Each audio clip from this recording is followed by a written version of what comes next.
Well, hello and welcome to the A Trip to the Moon podcast. My name's Matt Jones and this is the review. Well, it's actually the news show, but we are reviewing a really miserable afternoon if you are a Tranmere fan, because it is a game that they lost 2-0 at Morecambe that leaves them 2 points from the relegation zone. And it's a game which, looking around social media and hearing what you could hear from the terraces today, it sounded like a real turning point from the Super White Army. To review this one, I am joined by Rob Pattinson and by Dave Hughes. Great to have both of you on. Rob, let's start with your reflections on what you saw today. We'll get into the future of the manager. We'll get into everything as the show unfolds, but just give me your thoughts on what you saw today. Yeah, thanks, Matt. And hi, Dave. I think we probably, I think I texted you, didn't I, Matt, about 2:45 when I realised the game was actually on Sky live and said, oh God, I'm going to have to watch this, aren't I? And I think that kind of sums up the experience of being a Tranmere fan at the moment. And we go into every game expecting the worst, and more often than not, that's proven to be accurate. I think it was exactly the sort of performance and result you could have predicted a mile away. Start with a little bit of something. We have a chance after 16 seconds where you see a bit of, everything about Harvey Saunders in that one moment. Really does a really good bit of work to get himself past the defender, through on goal, and then just can't hit a shot that has any quality.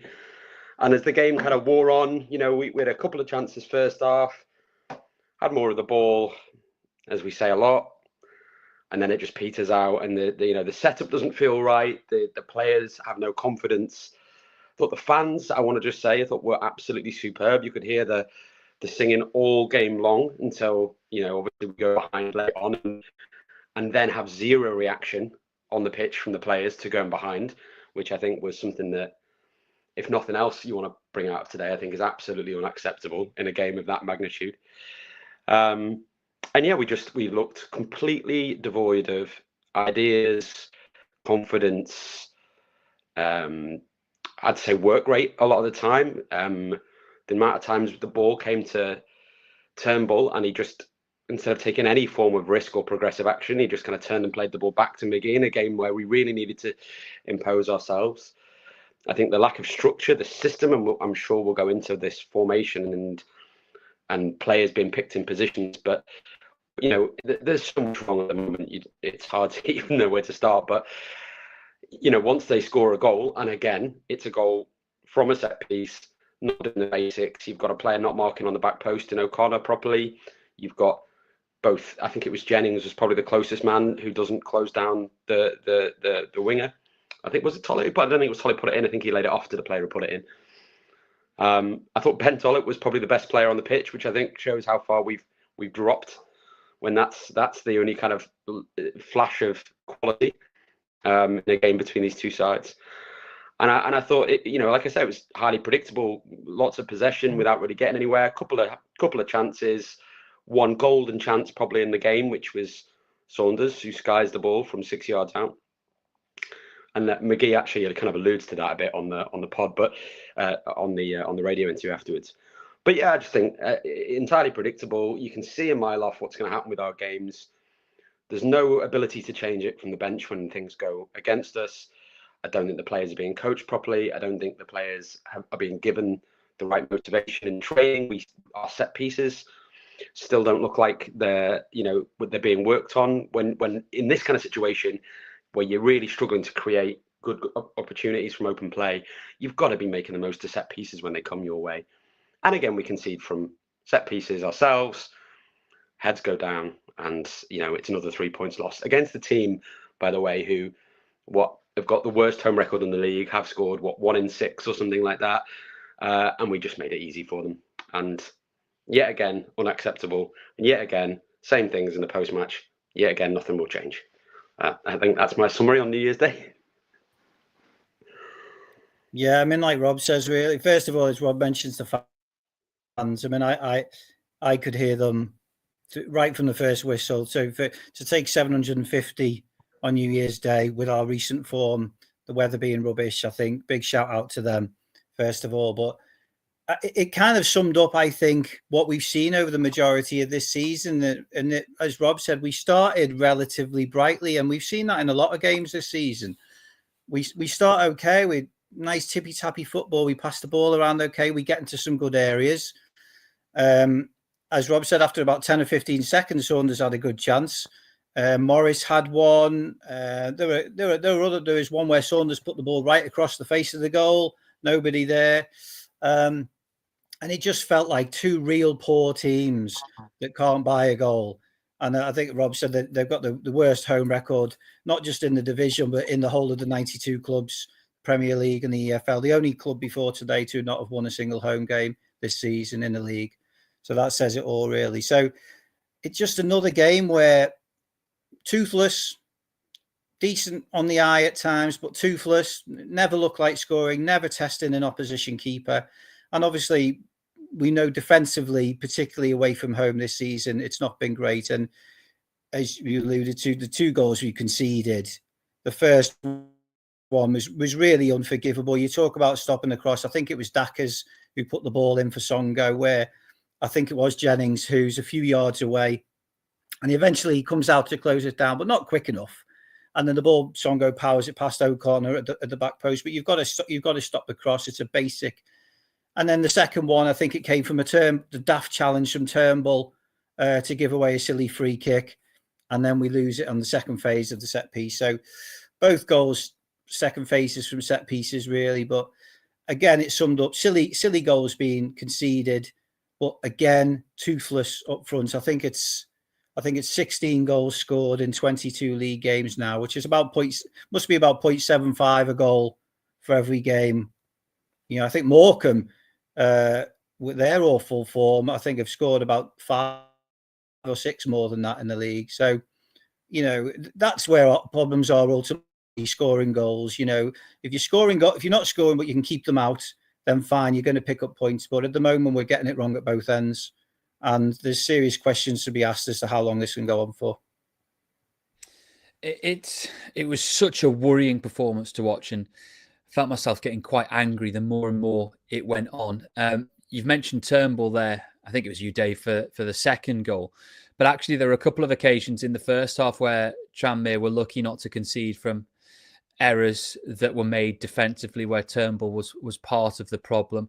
Neither of you have mentioned how worryingly comfortably O'Connor got beaten for the first goal. His man just rolls him. If you watch the replay, his man rolls him about 5-6 seconds before the ball comes into the box, and then O'Connor doesn't get close to him, and he should be absolutely busting a gut to get close to the man to win the header, and he doesn't get anywhere near. And then by the time the second goal goes in, it's just it's all over, isn't it? But there were so many things to be worried about.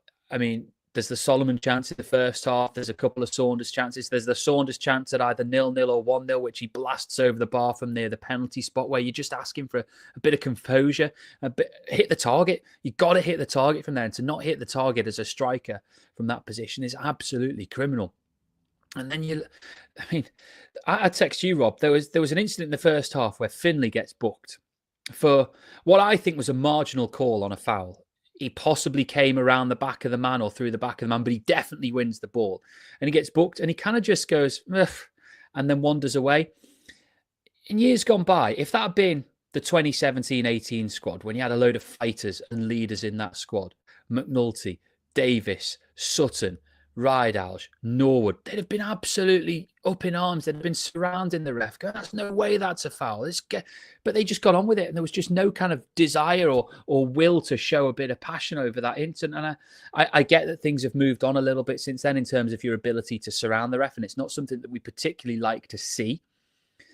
But you want to see a little bit of fight and biting back against what you think are marginal calls. And on that particular occasion, he got the yellow, and he just kind of wandered off. And then the reaction to going 1-0 down was just utterly appalling. I mentioned it on the pod in the week how when Tranmere go 1-0 down, it's game over pretty much. Yes, they've come from behind twice, I think, this season to win, but the 3 of the games that they've won have been where they've scored the opening goal, and they haven't scored the opening goal in many matches.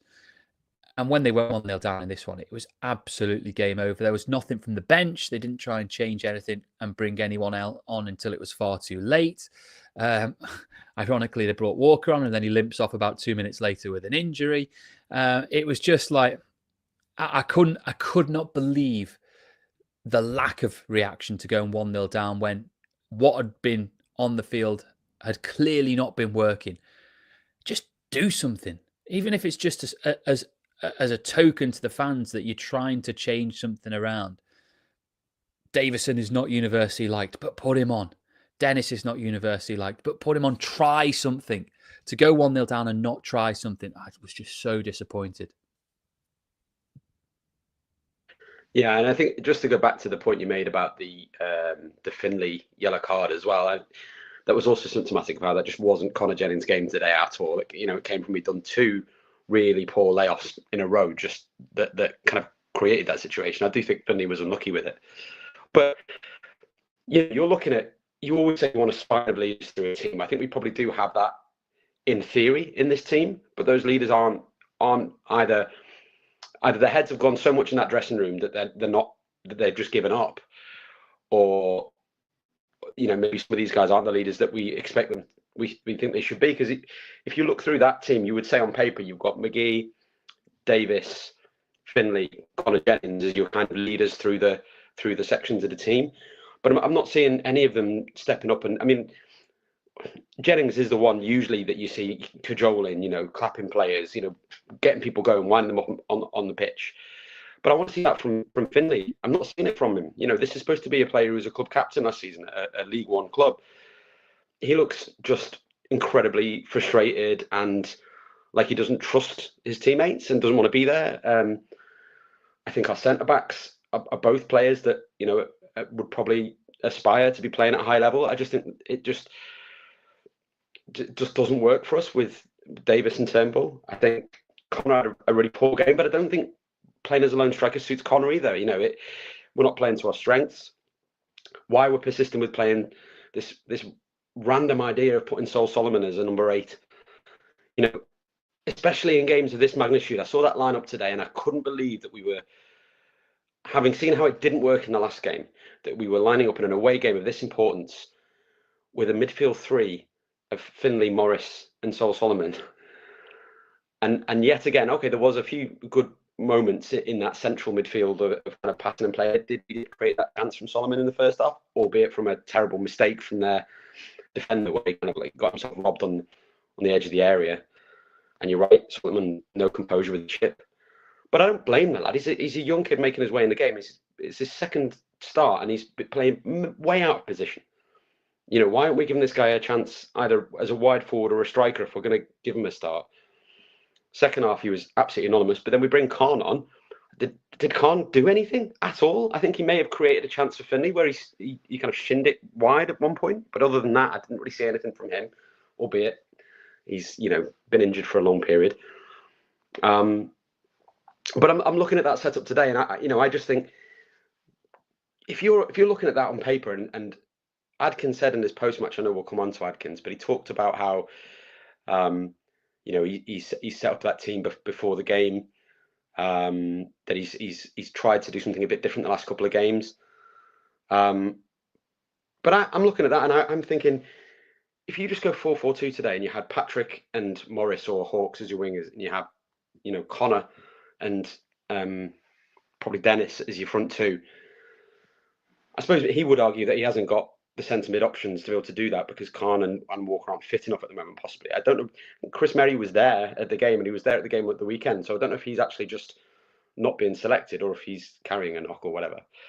But I just think if we were able to set up with 2 actual midfielders in centre midfield, but 2 decent wide players and those 2 forwards, I think we'd have had a much better chance of getting something out today. But the real concern is that it's almost like a pandemic style infection that's infected every one of our players, where they're all making each other worse on a weekly basis. Like these players are not playing to the levels we know they can hit at all. We've signed players like Norman, who looks a terrible player. And my friend's a Walsall fan, and he texted me and he said, I thought he was a great signing when he signed for you. Like, he was really good for us. Like, I don't understand what's gone wrong there. On the left, Bradshaw, what? he looked really good in those first couple of games for us. But he was making. I think you texted me, didn't you, Matt? That he was it you or some? I might have been Triggsy was saying that we had Tollett, just completely had him in his pocket all game. This is Ben Tollett, who kind of we let go and ended up in the National League. This is not what the levels we should be at, and I don't understand how all of these players are seemingly getting worse on a weekly basis. We brought in Crosby. I mean, can you say that's made any impact in this last couple of weeks? Like, if anything, I think we're playing worse football. So my worry is that it doesn't seem like the current coaching staff or the manager know how to fix the problem. The players clearly have no confidence or trust in either each other or the coaches and the management. The only honesty you ever get in the post-match is like McGee. I thought if you have a chance to listen to McGee's post-match, he says the mood is horrible. The mood is horrible. And I think that sums it up. They must hate being in that dressing room together. They must hate going to the games. They must hate going to training. Finlay a few weeks ago was saying everything about this club has to change. I don't know if you heard that interview, and I think that says a lot, doesn't it? He's talking training, he's talking attitude. I just can't see how how we're not in an incredibly dangerous position. And McGee says we are in a relegation fight here. We have to admit to that. And I just, we're in a horrible position where it feels like nothing's going to happen because the ownership seemingly just don't want to do anything until the takeover is resolved. That in itself breeds complete uncertainty and a lack of confidence from the players anyway. So everything just feels like we're in a holding motion over an airport with no chance of landing. And I think the only time we're going to land is going to be, into the league below at the moment. And it's just horrible. I think there's a lot. I mean, there's about some of the players. I think what doesn't help is you wonder about the appearance of some of the players is whether they care. And there's a lot of criticism on social media about lack of effort. And I'm always a bit dubious of that because I think there's definitely problems with confidence at the moment. And I think that sometimes will appear that some players aren't trying. But I do wonder whether I think there's maybe 20 players or more out of contract in the summer. And already perhaps some of them are thinking, I mean, how much do they care if we go down, really? I mean, it's not going to look good on their CV, a relegation, but some of them, Finlay and Turnbull, as an example to me, I'm not sure how much, if they're going to really put their lives on the line for this club to keep us up. Certain players, I'm just not convinced by that. So there's definitely issues with confidence. We've flogged players like Connor Jennings as an example. As much as I love him and he's a legend, there has been times when he's been poor this season, but he never gets hooked. And I just don't know why. The irony is, for me, for the team that doesn't score goals, and we've talked about it, Matt, before, our two best finishers, in my opinion, Hawks and Dennis, not involved. Hawks not even on the drop from the bench today. I wonder whether he's got a move lined up, possibly. I know he brought Khan back in on the bench, but again, a team that doesn't score. He's admitted that Josh is one of our best finishers. Why is he not at least on the bench? At least, I just don't get it. And then the Solomon, there's so many things that are upsetting fans at the moment. And the Solomon situation is just one. He scored an abundance of goals last season. He's very raw, but clearly has potential. And we're playing him in midfield. And as a consequence of that, I think there was one moment today after about 10 minutes where their lad got down the left and Solomon came in with a striker's tackle, really. It wasn't a yellow card, I don't think, but it wasn't a good tackle. And they got a dangerous free kick. And straight away, I'm thinking, well, if you're going to play him a striker in midfield, he's going to find himself. He was doing defensive work today, tracking back. And I was thinking, why on earth he scored all these goals last season? Yes, at a lower level. But why on earth is he doing the donkey work when, as Rob says, you've got Merry's around? I mean, could Khan have not started possibly? So there's just, we go back to that square pegs in round holes, which we've seen before. The midfield is a bit bizarre. Morris isn't a midfielder. Technically, he's good. He can pass a ball, but he's we want him out wide, being creative, especially if you're not going to give Hawks any opportunities. And then the situation with Walker it's almost laughable that, you've got somebody who's not played for weeks, is injury prone. 88 minutes he comes on. Let's face it, the game is over. If he was coming on after 70 minutes, okay, I get that. You bring him on at 88 minutes, the game's over, he's not played for weeks, it's a cold January day. Why on earth did they risk bringing him on for a game that was lost? I'd rather they kept him wrapped up and put him in the starting 11 for Carlisle. Instead, lo and behold, he limped off, and that for me was the icing on the cake. That was just another strange decision in my eyes, that we've got an injury-prone player, we've thrown him on, he's just come back from a hamstring injury in a game that we lost. No idea why we did that. But I mean, going back to the starting 11, like Rob, I was surprised. The Barrow game was poor. Why there was only one change? I knew Davis would come back in. Why there weren't other changes, I don't know. Dennis could have come back in. He missed a chance late on against Barrow, but to be fair, he was there and he only came on with 5 minutes to go. I don't get it. It's just tactically as well. This system of playing 3 up front but only 1 central striker, I don't really think is working.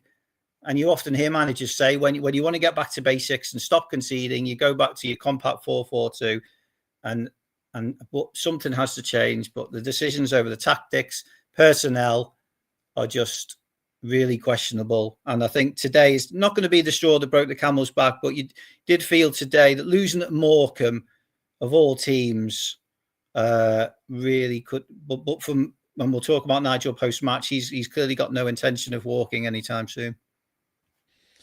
Let's go through some stats because regular listeners will know that I have a passion for digging out some random stats. I want to start with Harvey Saunders because I noticed that someone on the chat, I can't scroll up enough. The amount of messages we're getting on the chat, by the way, is more than I've ever seen before. And we've done live shows after managers have been sacked and after managers have been appointed.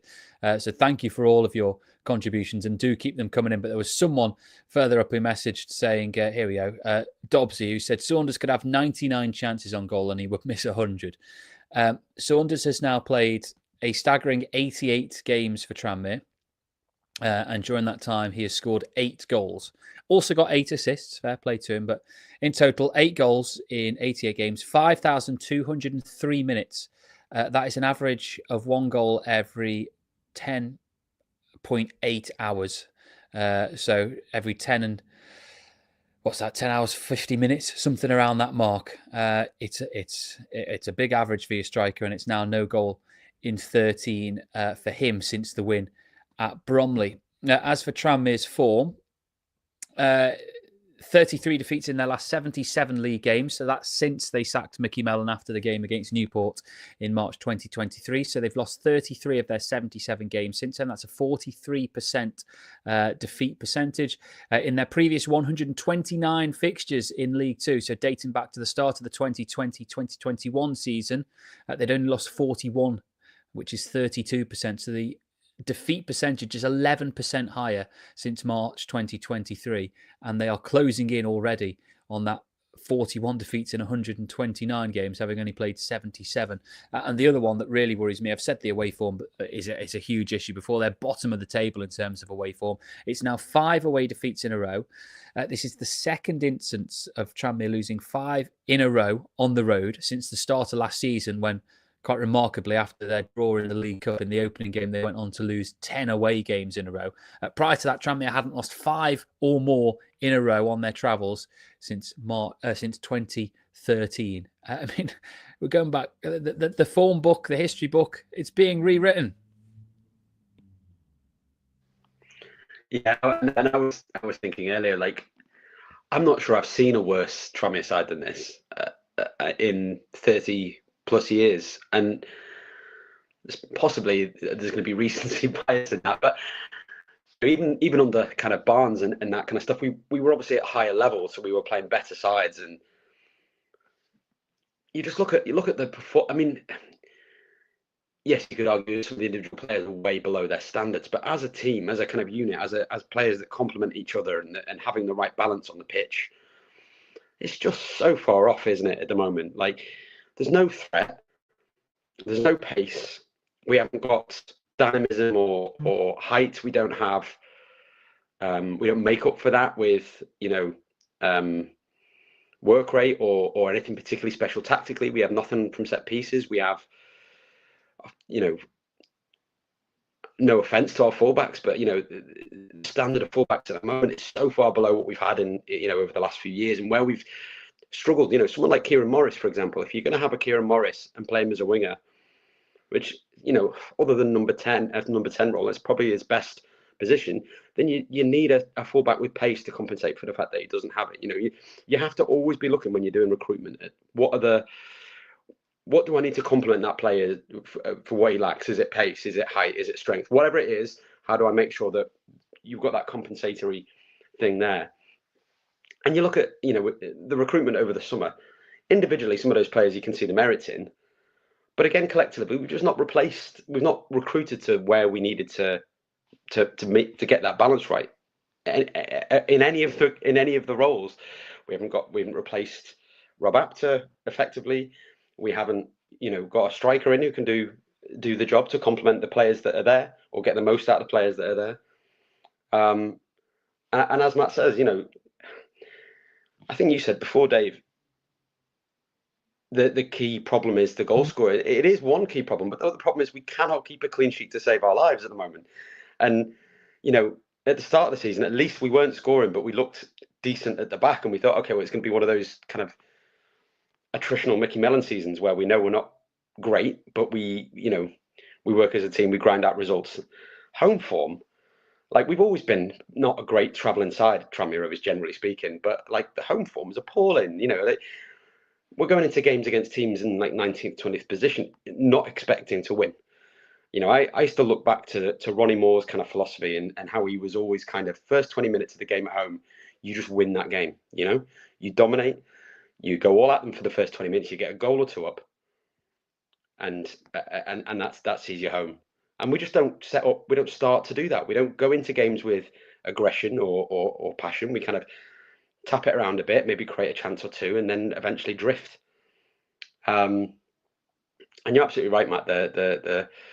The form, the results, the way we just kind of shrug our shoulders when things go against us. Really, it's so worrying, and I haven't seen all of these things kind of coming together in the way they are at the moment. I mean, the Mickey Adams period was horrendous, but at least then it was a season where there'd been huge upheaval. We had new ownership. He actually started quite well when he came in, and then it was that January window where we brought in a load of players who just didn't really have any kind of time to gel or interest in being there. Far too many new players came in and nothing ever gelled, and it all fell apart. These are players who've been recruited or been here for a number of years a lot of the time, and they still look like they met yesterday, and it's just not acceptable. Have we lost Dave? I've just noticed that Dave appears to have disappeared. I was too busy looking at you, and Dave's gone. He'll be back in a moment.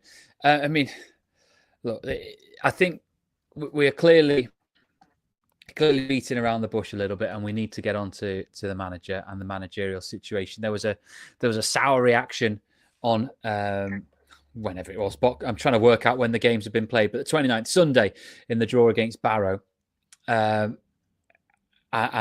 there was booing when substitutions were made and post-match as well. The noise that was made on the field during the game today was quite loud and vociferous. There were chants coming from the fans in the away end regarding Nigel and wanting him to go. I think I heard a "We want our club back" chant as well. It's a bad situation. You compare it, I've said this on the podcast before, Rob, you compare it to the 2014-15 season. And that was a desperately, desperately bad season. A lot of things went wrong. It was a miserable time to be a Tranmere fan. But you always felt that if they went down, they were going to come back because there was fresh impetus there with the new owners who had taken charge, obviously, in the August of that season. And yes, Tranmere went down 9 months later, but they talk and they did put their money in, and they made moves to make sure that Tranmere would come back and be a Football League club again.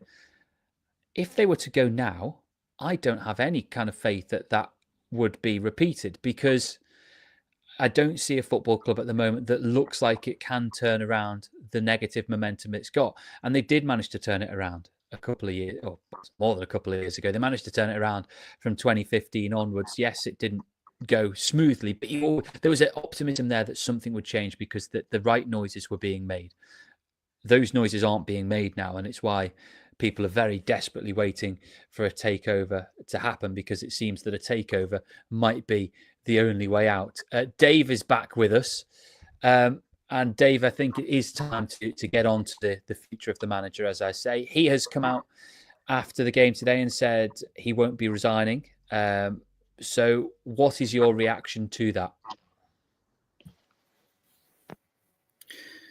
Well, I'm not surprised that he's not going to resign. And you can look at it one of two ways. Obviously he loves the club and he wants to do his best to help the club, and that's all very well and good. But some would say, well, if you want to help the club, you need to walk, and I just wonder if he's too proud to do that. I think he said in his interview he's never walked away from anything. So I'm assuming, despite his quite experienced managerial career at a number of clubs, I'm assuming he's never resigned, and he's always been sacked when he's left, which tells you something perhaps. But yeah, I don't think he's going to go, and you can either say that's because he's a friend of Palios, and I remember Palios at one of the Q&As I went to saying that he never makes friends, I think, with people. He never takes on friends when he's giving out jobs, but he made an exception with Nigel. And unfortunately, that doesn't seem to have worked, which is perhaps a lesson for him. So whether he's not going to resign, whether that's because he still genuinely thinks he can turn it around, whether he's been promised investment in January, possibly, or whether he just thinks, well, I've got 18 months left on my contract, so why should I? If you want me to go, then fire me and pay up my contract, or at the very least, try and come to some sort of severance package, maybe. So I don't expect him to resign. I'm glad that some of the post-match questions from Derek Jones were not too forward, but they were quite pressing in terms of asking him about his position as manager, and rightly so, because, as you said, Matt, the chants were very loud. And I was at Chesterfield a few weeks ago, where things was pretty bad then, and the chance for the manager to leave were still relatively limited at that time, which surprised me. But I think, as I said before, I think today is really the moment where he's lost a lot of people lost confidence in him. So he's clearly not going to resign. So for there to be a change in management, he therefore has to, if it's going to happen, is to be sacked. And Palios at the Q&A, whenever that was, a couple of weeks ago now, the online one, didn't suggest to me that he would be making changes anytime soon. It was very much, we started the season well, and the current form was a bit of a blip. Well, it's a pretty big blip, and I'm just concerned that we're relying a lot on January. We're relying a lot on a takeover happening. First of all, will it be a takeover, or will it just be investment? That investment being spent wisely. And you look at some of the signings we've made this season that haven't worked out. Can we be trusted that any extra investment is spent wisely? What type of players can we attract at the moment in our current predicaments? Who wants to come and join a club for a relegation fight where the fans are turning on their players? That's my concern, that he's not going to resign. So it'll just be more of the same. A few tweaks and signings in January, but we've already seen Carlisle splashing the cash. Other teams around us are bringing players in. Are we going to do that? I don't know. So, but it doesn't look like, as Rob said at the beginning, we're in this kind of limbo position where Palios perhaps doesn't want to pay him off. He's thinking, well, in a month or two, it won't be my problem, so I'm happy to leave it. But before you know it, it'll be February, March, and the season ends at the end of April, early May, and it's a big, big risk to hope that there's two worse teams than us in the division and that we just cling on. Palios walks away and then we start again next season, because I look at our performances recently and I think we would struggle to get out of the National League if we went down there with this group.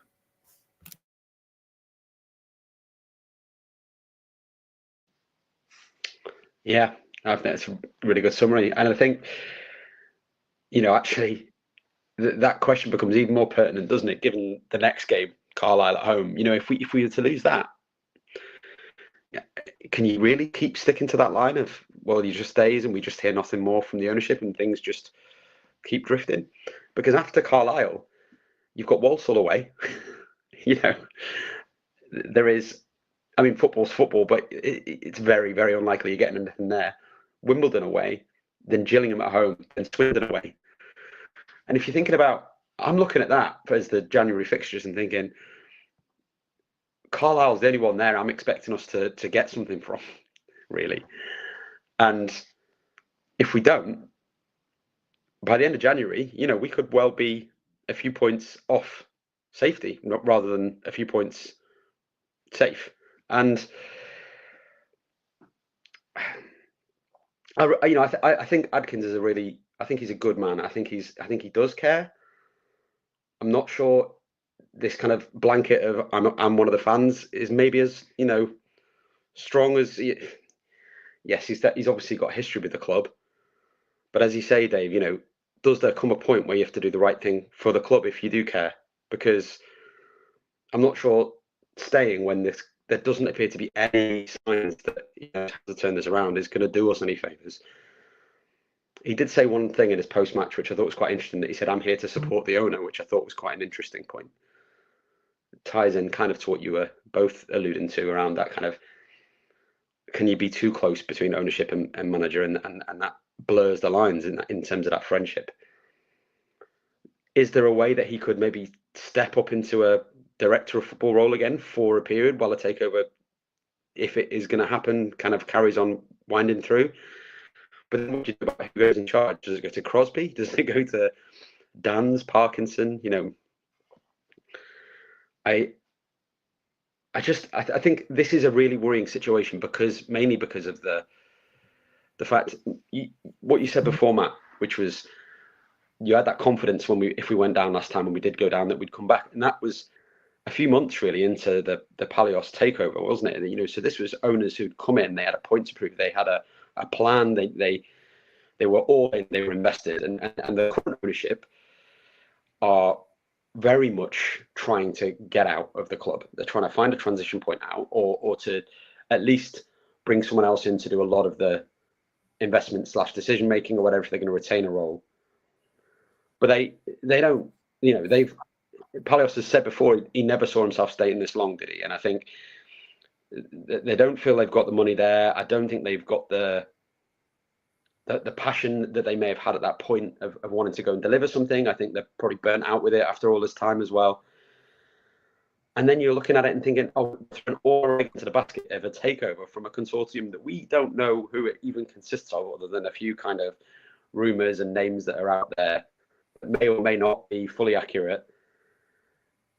Any other time, I think we'd have much more concern in the fan base of, are we being taken over by the right people? Whereas at the moment, we're so concerned about our current ownership and the kind of this kind of sense of just being in a frozen nothingness, that we're desperate for any change. But there's no guarantee that whoever would take us over is going to be a better option.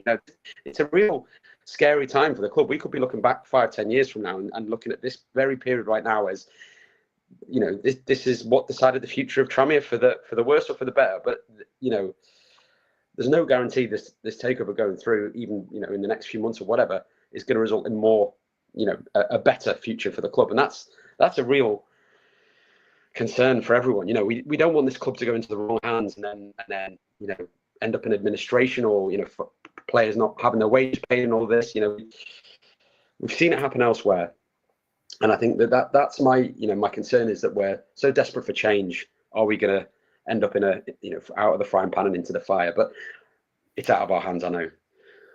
But I don't think you're going to have much resistance or pushback from the fan base to the ownership, or questions asked that you would have in a more stable position of a takeover happening. That's kind of my point. Just back on the manager, Matt, quickly. I mean, Palios has shown he's sacked quite a few managers since his time with us. Mickey, Brabin, Rob Edwards, Mike Jackson, Dawes. So he's not shy in sacking a manager. So that makes you think. I would be interested, we talk about stats, it'd be interested to look at, say the last 10 games or 12 before each manager's been sacked, what the points tallies have been compared to our last 12 games, and whether is there a reason why Mark hasn't changed yet? And it probably is because of the investment, but is it because of their friendship? But also I noticed what Nigel mentioned post-match. He said, I'm here to stay, blah, blah, blah. And he said something along the lines of, in whatever role I'm needed. And that, similar to what Rob put, it wouldn't surprise me if he's not sacked, but he was at some point put upstairs, as was originally intended, of course, when he came, and they bring someone else in to run the team. It wouldn't surprise me if that happened, because he's clearly got a lot of skills, positivity and making everyone smile and all that, but it's not working when he's the number one. So it wouldn't surprise me if that, from his contract situation, maybe they could perhaps move him upstairs and bring someone else in. But the question then is, of course, who is that person, and who knows? I've said that on here before, Dave, in that other managers have been moved on quicker for form that has not been as drastic by the current ownership. And there are differing reasons as to why some of those managers were moved on. Keith Hill, for example, was obviously moved on for things not really related to what was happening on the field, but maybe for some of the things that he said off it in the press conferences that maybe wound some supporters up. And in the end, his position almost became untenable because of that. But, Jackson only had 13 games in charge, 5 defeats, 3 wins. Gary Brabin, 60 games in charge, 28 wins, 17 defeats. Rob Edwards, 14 games in charge, 8 defeats, 2 wins, 4 draws. I think these are league only stats.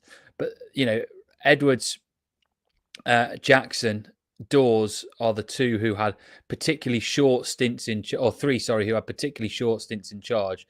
And all of them were moved on for form that was not necessarily as poor or was equal to the form that we're seeing at the moment. And I've said it on here before that I think the fact that he is still in charge is because the takeover is pending, ongoing, whatever it might be, whatever phrase you want to use.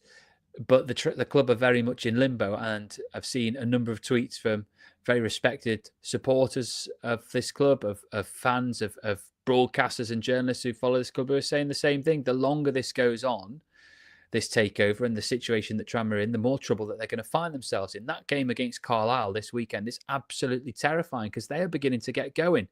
They're beginning to find form. They're going to be above Tranmere soon enough. They've got money to spend in January, and they're not necessarily going to buy their way out of the relegation zone, but they are beginning to play the kind of football that they want to and they demand, and are therefore going to be above them in the table. Swindon were the basket cake club, if you want to use a phrase, but they have picked up a couple of results lately under Ian Holloway, despite how poor they've been at times. And now we've just seen Morecambe do to Tranmere what unfortunately many clubs do to Tranmere when they're out of form, in that they suddenly find form when they play Tranmere.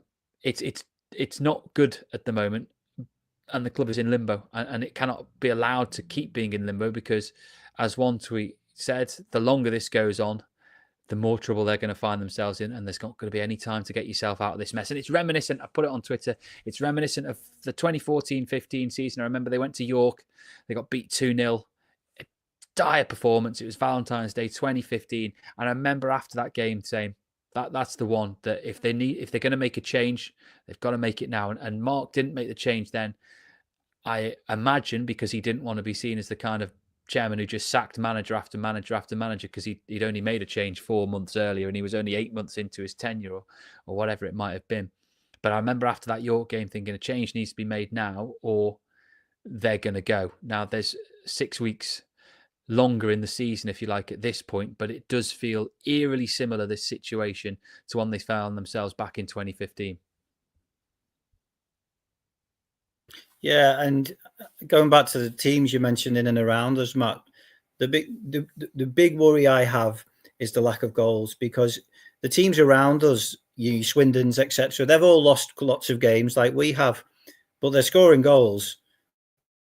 I think today, Swindon scored 2 or 3, Accrington scored 3, Carlisle scored 2. Morecambe obviously scored 2.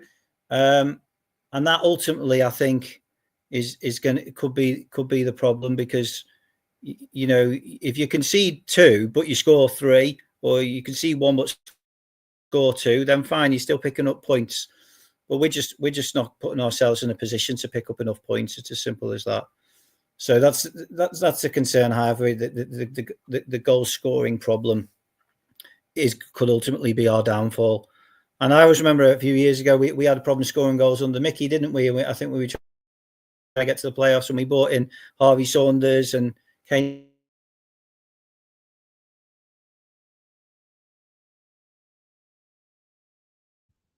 We may have lost Dave again. Either that, he's got so annoyed he's just frozen in time. Rob, go on, pick up.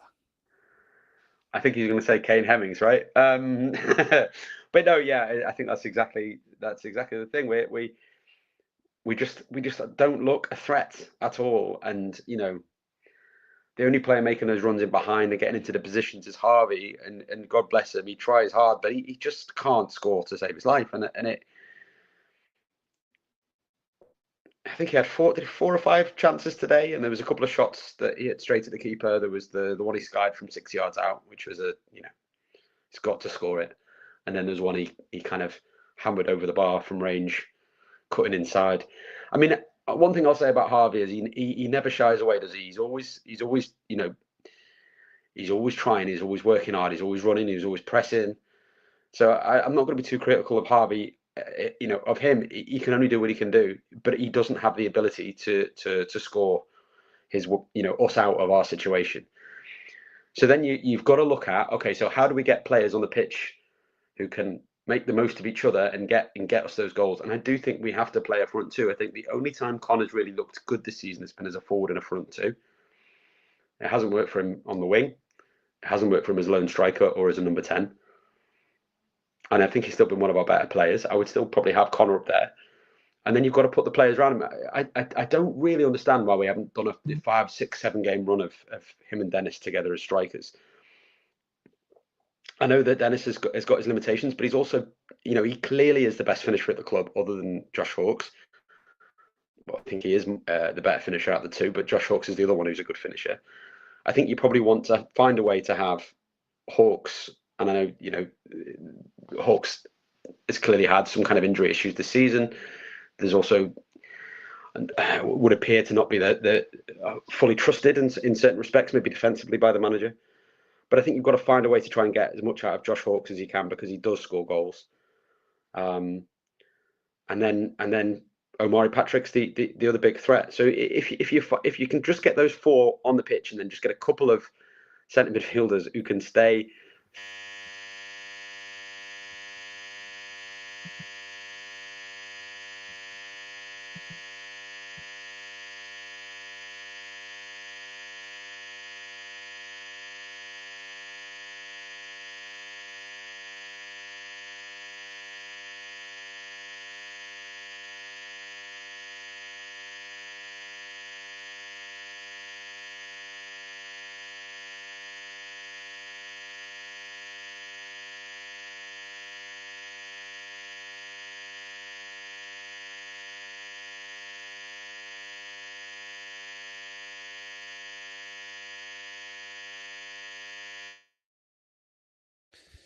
Oh, we appear to have lost Rob's sound as well. I'm not sure what's going on there, Rob. But if you turn yourself on mute, Rob, because it sounds like you've got your electric razor on or something in the background, and that's all we can hear, which is quite irritating. Just one moment, we'll sort you out, Rob. Don't you worry. This is quite the calamity for the last few moments of the live show. I am enjoying Paul's tweet or message, which says that buzzing noise sounds better than some of the stuff that Nigel Adkins have said of late. Look, we've been going on for 50 minutes there or thereabouts. I think we can potentially get Dave back onto the stage just for a few more minutes as well. Dave, I think you're with us. If we just, before we finish, we focus on the managerial situation. Obviously, there are people who want to see a change in manager, Dave, and there will be some that point out what needs to be done in terms of a change of manager, who would be the person you would go to? Who would be the one that you say can come in and rescue Tranmere's season? John Coleman is available, and I have seen and heard of him this linked potentially with the Tranmere job. There are other names that are out of work. I know people will maybe point at Ryan Lowe, who's done so well at Bury and Plymouth in getting Tranmere out of this, getting their respective clubs out of this division. I've got a message there that says Carl Robinson, but obviously, he might be a little out of Tranmere's league in terms of budget. Where would you be looking, Dave? I would love Ryan Lowe, Matt, but we've got absolutely no chance. I saw him on the TV today. He's still looking for another championship job. So we've got no chance of Ryan Lowe. Carl Robinson doing a great job at Salford. They're up to third now, so there's no chance he's going to come here. So for me, I think John Coleman. I think I would rather have somebody fresh, somebody with no connection really to the club. We can. The easy option is to, give it to Dans or Parkey or Crosby, of course, who's only just come in, and I think he's been a manager in his own right as well at certain clubs. That's the easy option, but and again, you wonder about investment. Could that be a temporary holding measure that they might choose to do? But for me, it needs to be a fresh option. Now, Coleman is out of work. I know I've heard some people say he wouldn't want to take he wouldn't want a contract for between now and the end of the season, but he's out of work. He's unemployed. If he could come in, he knows the division. He knows players in this division. He's been around a long time. I'm not saying he's the man to get us playing lovely, attractive football, climbing up the table, and winning the league next season. But I think in our current predicament, we could do a lot worse. I think there's some names that, unless the investment comes and there's mega money and we can bring in someone like a Ryan Lowe along the lines of, we give him a massive salary, a massive budget, and he looks at that he could take us up the divisions, and it's a Wrexham style project that would be great for his CV. If investment brought us the ability to do that, then that okay, but I don't think that will be the case. So for me, someone like John Coleman, who knows the league, someone that doesn't have these connections with Palios, and this is the problem that people think Palios isn't going to be sacked because of his connections. Atkins won't be sacked because of his connections with Mark. If he brought in Dans or Parkinson or Crosby, it's just going to look like more of the same again. And Mark won't want a second relegation to non-league as part of his legacy, whether people like him or not, that's for sure. So for me, you bring someone in who has no kind of link with the club in that way, fresh pair of eyes, who knows the league, who knows what it takes to survive in League Two.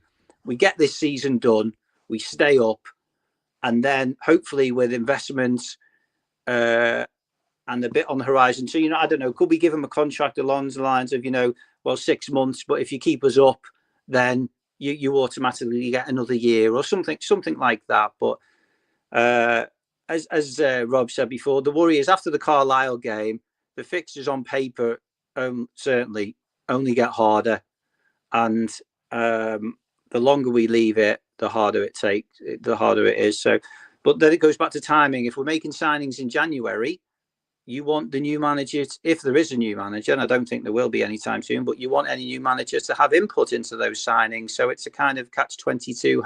How long do you leave it? But yeah, John Coleman for me is the obvious choice. He's available. He wouldn't be too expensive, you would think, and he knows the league.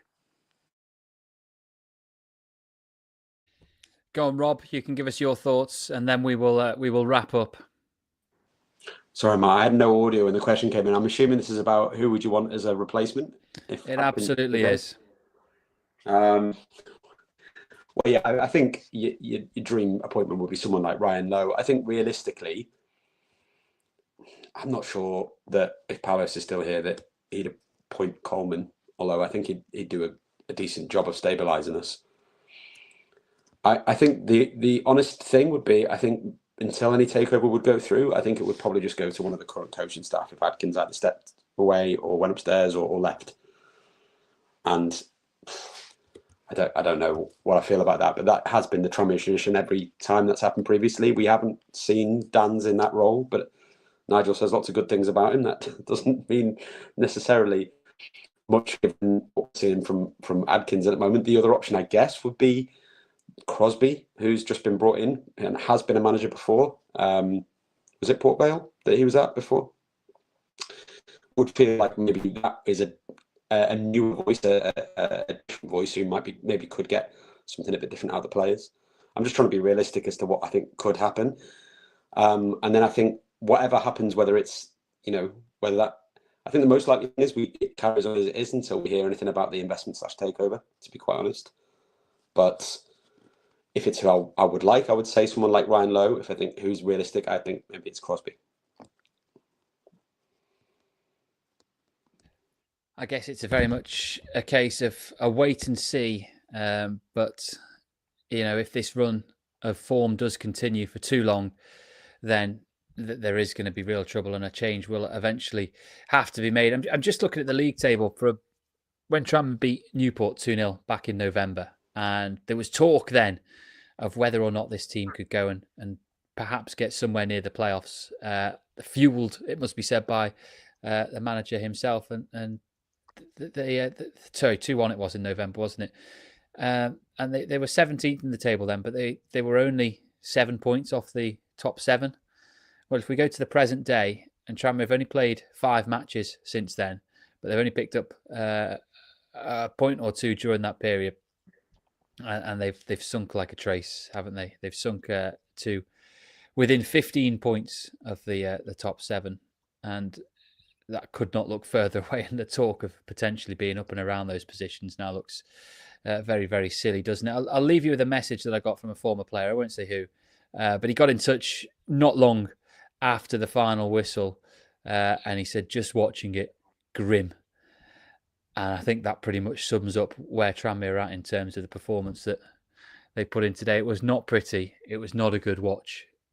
And I hesitate to say things could only get better because in the true words of Mick McCarthy when he was Blackpool manager, that's not necessarily the case. They could still drop into the bottom 2. And this run could go on for a long time. But we seem a long way away from where we were exactly a year ago, don't we, when Tranmere had just beaten Notts County 4-2. It was their 4th win in a row. They had an incredible Christmas period, and they were absolutely flying at that point. Assisted, it must be said, by Rob Apter. Well, look at them now.